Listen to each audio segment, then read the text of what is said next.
Халық әні Қошақан.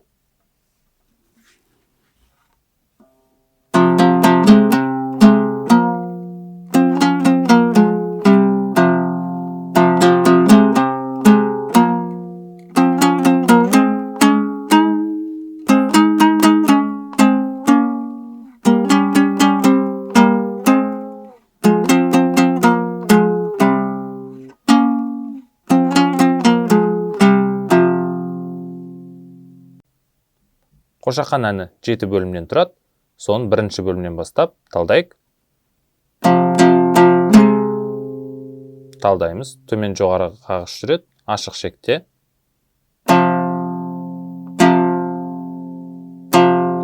Ары қарай бірінші саусақпен үшінші дыбысты басамыз. Тағы қайталайым.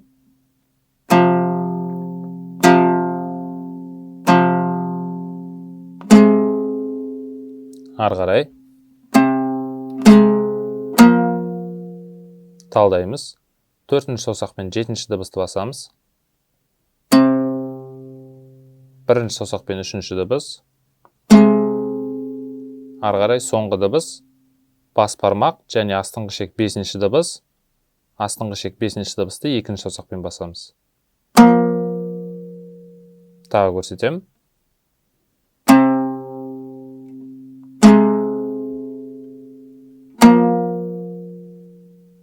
Енді толығымен ойнап көрсетейін.